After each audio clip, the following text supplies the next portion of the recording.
Olen kotoisin köyhästä Anatolian kylästä. Olin maatyöläinen Aagan talossa. Erään ystävän avulla minun onnistui vähän aikaa sitten päästä turistina Saksaan ja aloin työskennellä siellä ilman työlupaa.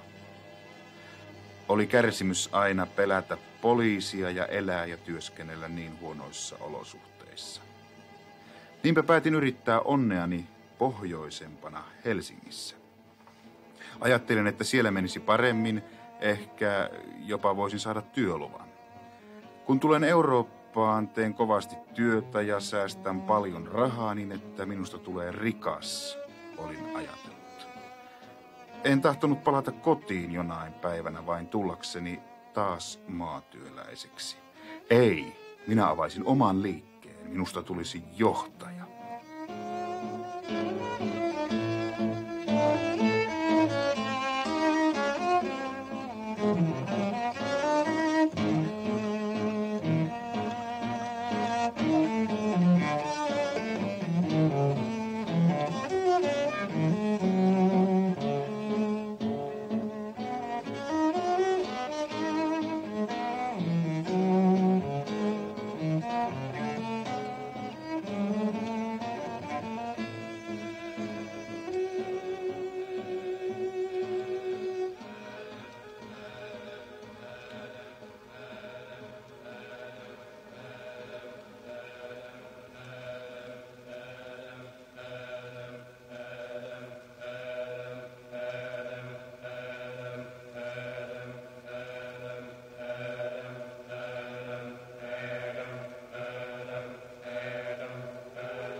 Maailman historia on kaikkina aikoina ollut todistajana siihen, miten varattomat talonpojat, joilta on riistetty maa ja kotimaa, ovat kulkeneet alueelta alueelle, maasta maahan. Nämä köyhien ihmisten retket elämän välttämättömyyksien perään ovat eronneet toisistaan, mitä tulee suuntaan, laajuuteen ja muotoon, mutta takana olevat syyt ovat aina olleet samat. Ne voimat, jotka pakottavat työläisiä muuttamaan maasta toiseen, ovat vaikeat taloudelliset ja sosiaaliset olosuhteet. Taistelu leivästä on tehokkaampi keino kuin sekä piiska että aseet.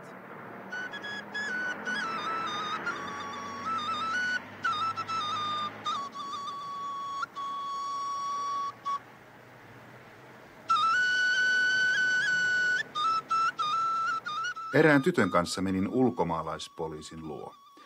Sanoimme, että olemme kihloissa ja menisimme naimisiin parin viikon kuluttua. Naimisiin menon jälkeen jäisin joksikin aikaa Suomeen töihin, mutta siihen hän tarvitsin työluvan. Tyttö sanoi olevansa minun takaajani. Lähdettyämme sieltä annoin tytölle rahasumman, josta olimme sopineet aikaisemmin. Ikuisuudelta tuntuneen viikon kuluttua sain passini takaisin. Olisin voinut lentää. Minulle oli annettu työlupa, vaikka se olikin lyhyeksi ajaksi. Nyt olin laillinen työläinen. Minun ei enää tarvinnut pelätä poliisia.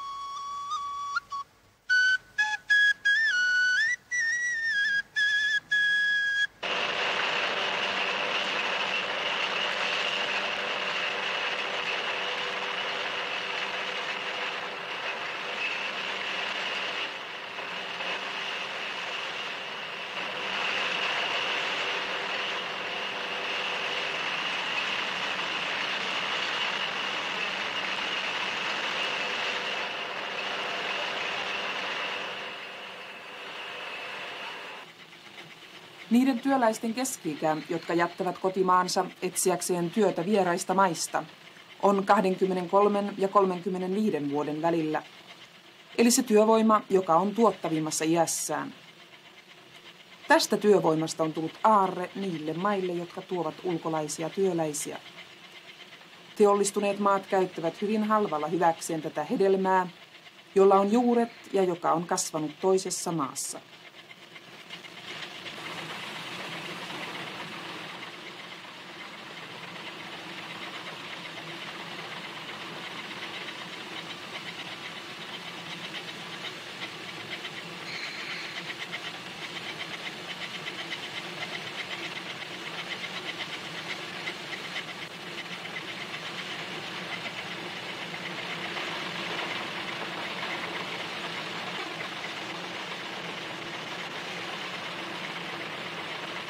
Portugalilainen työtoverini, johon tutustuin tehtaalla, sanoi palaavansa kotimaahansa.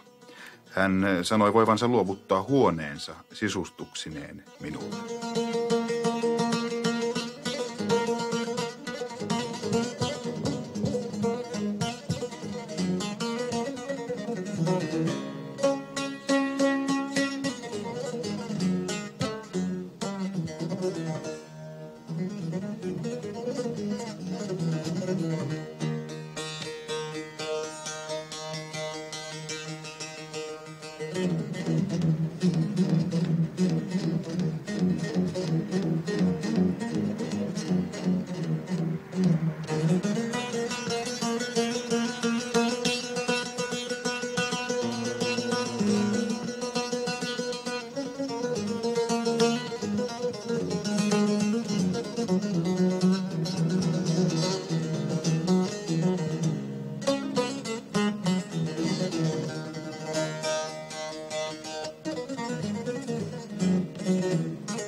Säästääkseni enemmän rahaa olen paljon ylitöissä.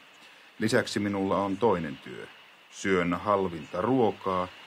Olen saanut kootuksi vähän rahaa pankkiin, mutta vaikka olin toivonut säästäväni enemmän. Tulin yhtäkkiä sairaaksi töissä ja oli mentävä lääkäriin. Lääkärin mukaan sairauteni johtuu vitamiinin puutteesta ja liian paljosta työstä. Hän sanoi, että minun pitäisi levätä ja lopettaa toinen työ kokonaan. Miten se kävisi päinsä? Luuleeko mies, että olen miljonääri? Jos kuuntelisin lääkärin neuvoja ja rupeaisin elämään niin kuin ihmisen tulee, minulla ei olisi penniäkään taskussani kuukauden lopussa. Minä olen ulkomaalainen. Minulla ei ole varaa elää päivä kerrallaan. Minun täytyy elää ja tehdä työtä tällä tavalla.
Muistatko minua? Tulemme samasta kylästä. Vietimme lapsuutemme yhdessä. Sitten muutin kaupunkiin monta vuotta sitten. Menin töihin tehtaaseen. Vuoden 1968 tapahtumien takia minä heräsin poliittiseen tietoisuuteen. Kaikki alkoi siitä, että minusta tuli erään edistyksellisen ammattijärjestön jäsen. Siinä samassa rupesin toimimaan poliittisesti. Minusta tuli myös erään sosialistisen työväenpuolueen jäsen. Vuoden 1965 jälkeen luokkatietoisuus kasvoi voimakkaasti ja luokkataistelu kärjistyi nopeasti maassamme. Työläisiä yritettiin kukistaa tulella ja verellä, painostuksella, sorrolla ja pakkovallalla. Työväenluokka köyhtyi yhä enemmän samaan aikaan, kun pääoma saavutti suuria voittoja. Vuoden 1968 tienoilla työläisten, opiskelijoiden ja talonpoikien liike kasvoi yhä suuremmaksi.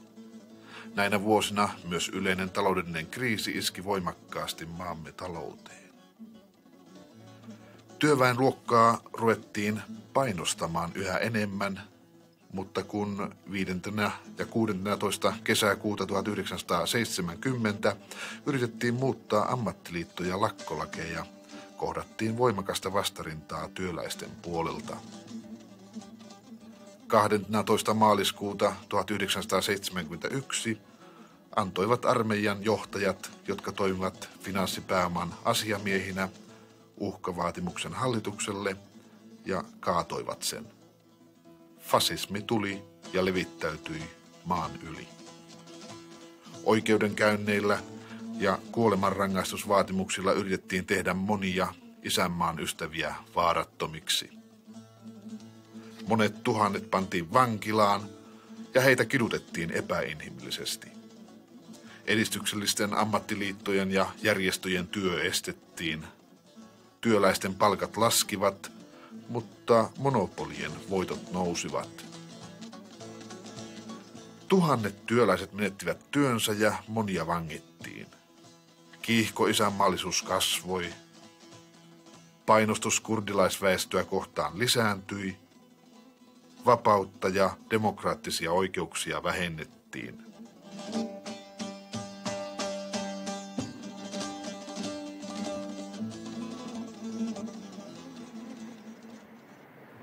Ja ihmisiä ruhjotaan vapaammin, helpommin, paljon enemmän kuin puita ja vasikoita. Mutta Elämä kukoistaa kuolemassa. Olemme ihmisiä. Kuolemassa synnymme uudelleen.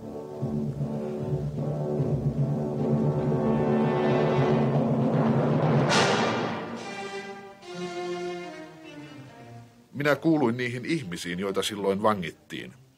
Ensin minua kidutettiin pahasti, sitten he kirjoittivat väärän tunnustuksen. Minut tuomittiin 15 vuodeksi vankilaan. Tämän kirjeen kirjoitan vankilasta. Lähetän sen sinulle salaa erään ystävän kanssa. Sama ystävä tulee lähettämään sinulle kirjoja ja lehtiä. Katso rautahäkissä kuljeskelevaa leijonaa. Katso sen silmiä. Kuin 2 paljasta terästikaria, se kantaa vihansa keltaisissa silmissään. Lähestyy, varuillaan, tulee, menee. Ei ole paikkaa ripustaa kaularemmiä sen karvaisen niskan ympärille. Ruoskan jälkien polttaessa sen keltaista selkää, kuparitassuja kantavat polvet jännittyvät. Harja nousee okaisena sen ylpeästä päästä, lähestyy, loittonee, tulee, menee, tulee.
Jo pitkän aikaa olen työskennellyt yötä päivää tehtaassa ja ravintolassa. Päivät ja kuukaudet vierivät nopeasti ohi. Olen kaiken muun ulkopuolella. En tuhlaa rahoja mihinkään paitsi halvimpaan ruokaan ja vuokraan. Olen ruvennut menettämään toivoani. En ole pystynyt ansaitsemaan niin paljon rahaa kuin olin ajatellut. Jos elämä jatkuu tällä tavalla, voin toivoa rikastuvani ainoastaan voittamalla lotossa.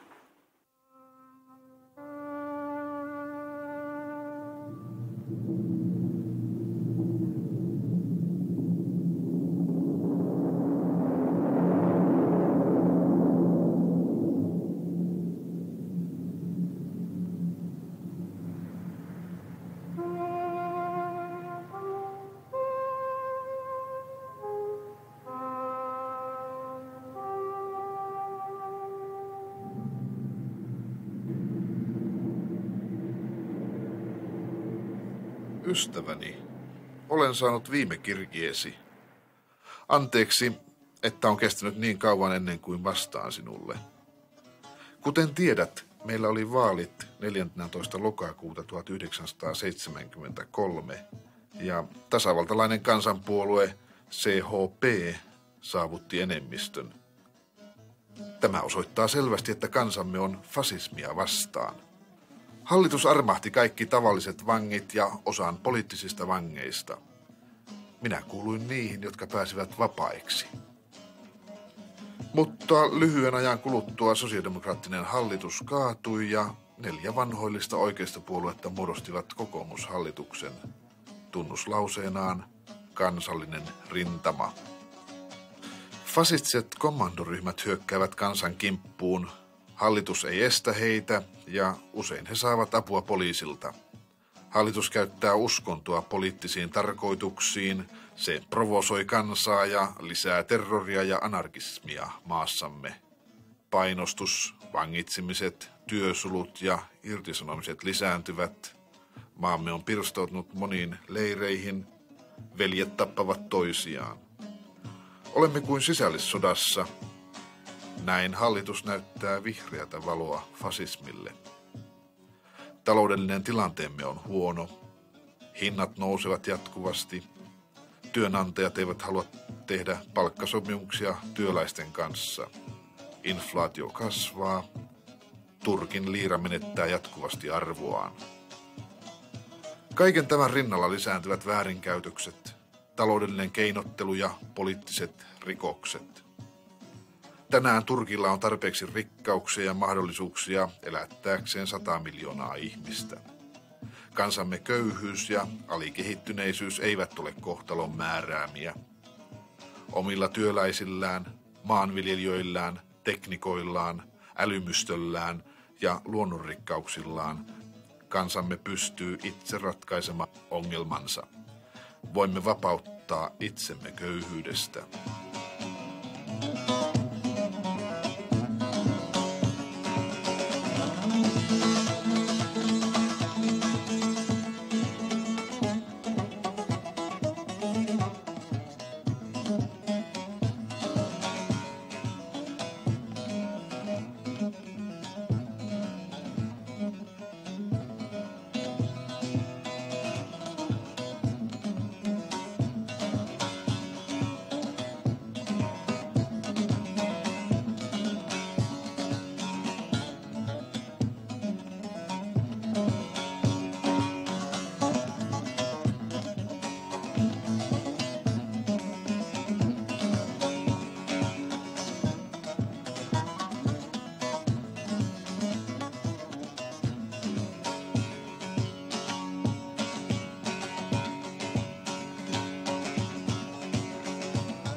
Saatko lehdet ja kirjat, jotka lähetän sinulle?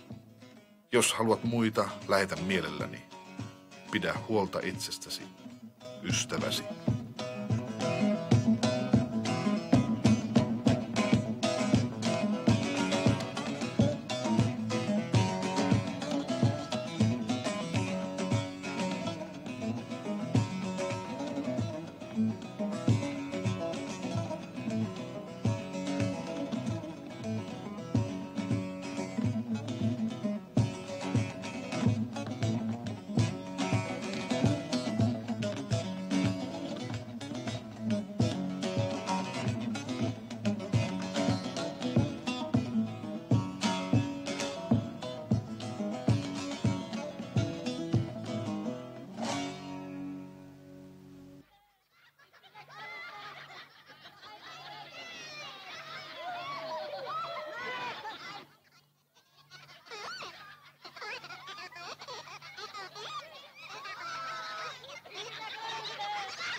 Kun menin ulkomaalaistoimistoon uusimaan työlupaani, minulle sanottiin, ettei sitä voida pidentää. Syynä oli taloudellinen kriisi. Koko maailmani kaatui, en tiennyt mitä tehdä. Menin maani lähetystöön ja pyysin heidän apuaan, mutta minut näytettiin ulos. Kaikki ovet sulkeutuivat edessäni. Ei kukaan, ei mikään maa hyväksy minua. Miksi? Mikä on rikokseni?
ystäväni, nyt olen lopulta päättänyt, että palaan kotiin. Lyhyen ajan kuluttua olen varmasti siellä. Tulet huomaamaan, että olen muuttunut. Pitkän ajan olet väsymättä lähettänyt minulle kirjoja, lehtiä, kirjeitä. Aluksi olin vihainen sinulle. Heitin lehdet paperikoriin. En pystynyt ymmärtämään sinua. Mutta jonkin ajan kuluttua aloin lukea kirjoja ja lehtiä ja aloin ymmärtää. Kuitenkaan en pystynyt vastustamaan haluani tulla rikkaaksi. Näin vapautukseni henkilökohtaisena vapautuksena, mutta kun viime ajan tapahtumat iskivät suoraan vasten kasvojani, minä pelästyin. Vieraantuneisuuteni syynä oli se, etten pystynyt näkemään todellisuutta, erittelemään sitä. Syytin itseäni, tunsin itseni voimattomaksi, hyödyttömäksi ja kelvottomaksi. Lopulta näin vapautuksen ainoastaan kuolemassa. Mutta kuinka ollakaan rupesin ajattelemaan. Tulin tietoiseksi siitä, että olen ihminen, olen työläinen ja samalla tiedostin vieraantuneisuuteni.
Haluan muuttua tuhkaksi kuin keren. Palaamalla. Palaamalla. Jos minä en pala, jos sinä et pala, miten voi pimeys muuttua valoksi? Ilma raskaana kuin maa, ilma lyijyn raskas. Minä huudan, huudan, huudan. Juoskaa, lyijyä sulattamaan, minä kutsun teitä.